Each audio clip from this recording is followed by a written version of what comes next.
I know that you're well aware of comments that like Micah had made about his coach. And obviously the season, very similar to the Raiders, has been super underwhelming. You guys had playoff aspirations and looking to make huger strides than you did last year. How do you feel being a Cowboys fan this year with kind of everything that's happened up to this point? It was definitely a punch in the mouth. I did not think we would win the division. I think it was going to be Philly. I thought Washington actually had a really good chance if they caught lightning in a bottle, which they have. But I was like, this is a 10 or 11 win team.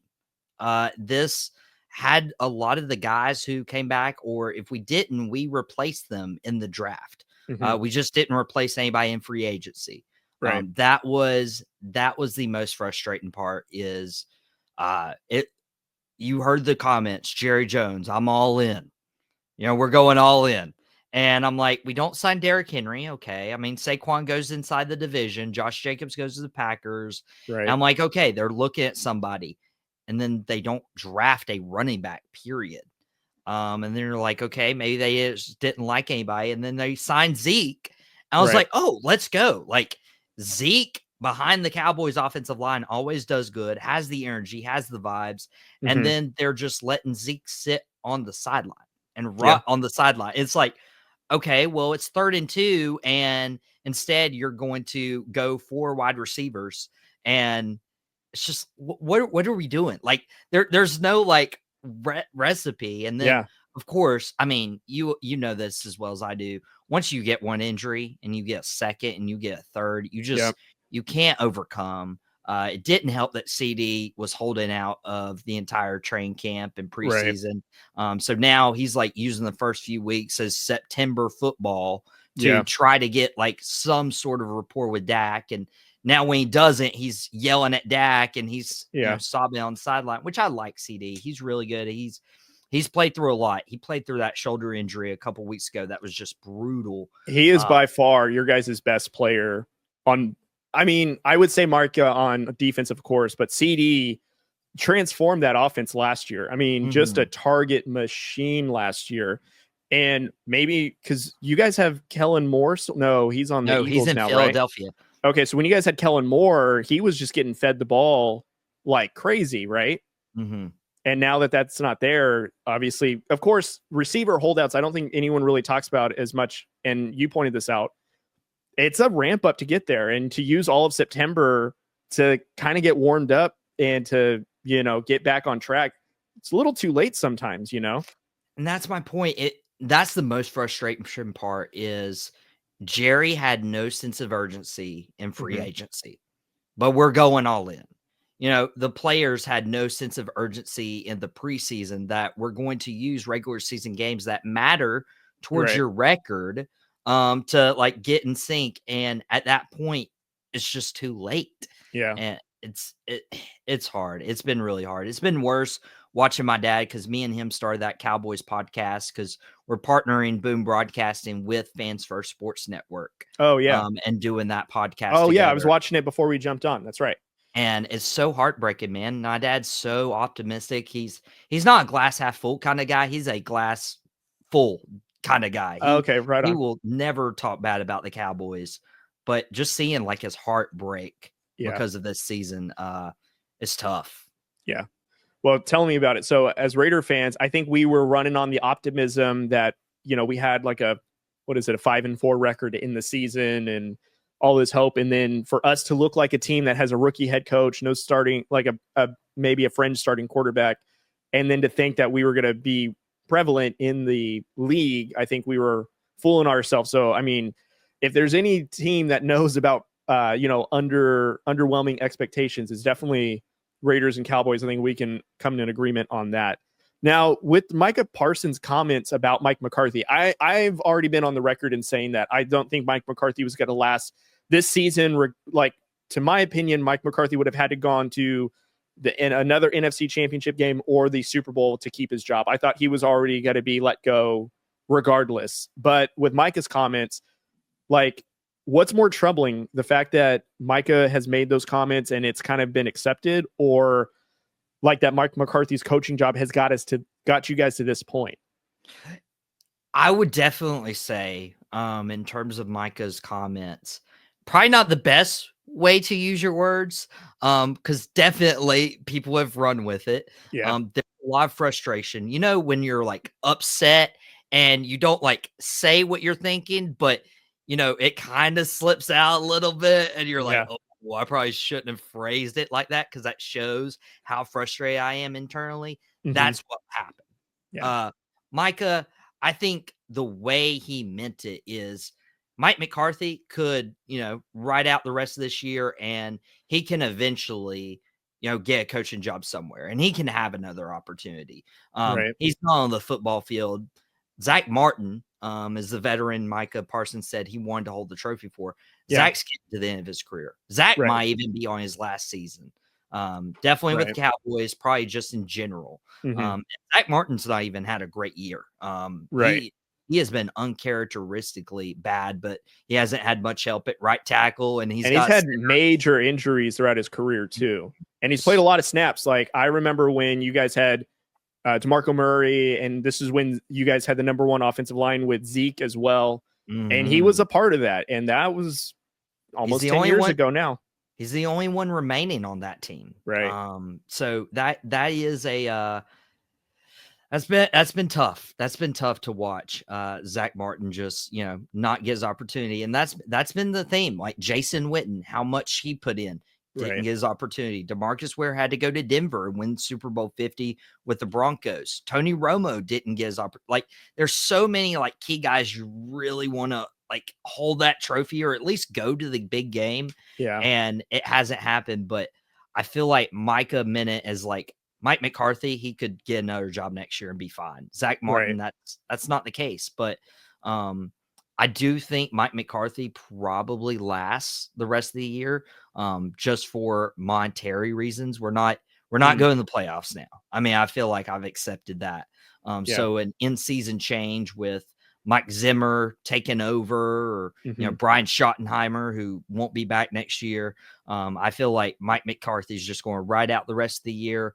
They're not going to bring him back, and hopefully Dallas looks at not say Mike McCarthy is not competent, but like somebody who can coach football in 2025 and get this offense moving and going. What coach would you want the Cowboys to go after? So I have a bone to pick with 49ers fans saying that, you know, the sky's falling and they should fire Kyle Shanahan. If Shanahan's on the market, bro, I want him 100%. You know, yeah. If 100%. Now I'm a huge AP fan. I know that his first 10 weeks don't show it, but I actually really like AP. He's a different coach than what I've experienced as my whole fandom as a Raider fan. If Kyle Shanahan was on the market, I would be cool with AP leaving and then we get Kyle Shanahan. He makes a difference. Shanahan, if he gets fired, he would have a job literally 10 minutes before he gets fired. Like there's a reason why people hire from the Andy Reid tree, Kyle Shanahan tree, and Sean McVay tree. There's a reason for that. It's not because, they have names and numbers and all that. No, Mike McDaniels came from Kyle Shanahan, and up until some injuries and all that stuff, they were the number one offense in the league. You know, like that's from the Shanahan tree. And there's a huge reason why he's very successful in San Francisco. So I think for a team to be successful, in most cases, they need a really great offensive mind who understands not what the game is now, because if they're stuck in their ways, it's not going to work. They need to have an innovative mindset. And I think that's what's going to separate Mike McCarthy from the Lions offensive coordinator, Ben Johnson. I feel like Ben does have a lot of talent in Detroit, so that helps with St. Brown, Montgomery, Gibbs, Laporta, Goff. But not a lot of people had faith in Jared Goff until Ben Johnson.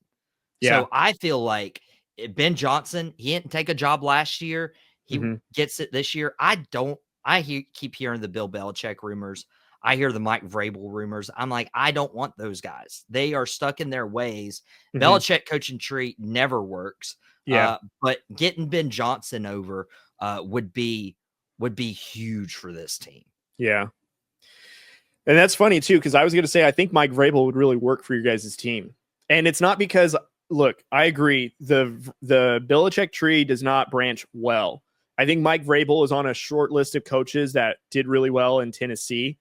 But also too, like his team didn't look great even after Arthur Smith had left, because when he was the OC, they had Ryan Tannehill. They looked pretty good, and they had AJ Brown at the time, a prime Derrick Henry, totally different look. And then when that offense kind of went away and Vrabel, defensive mind, was really leaning on the defense, they really didn't have enough points to put up there.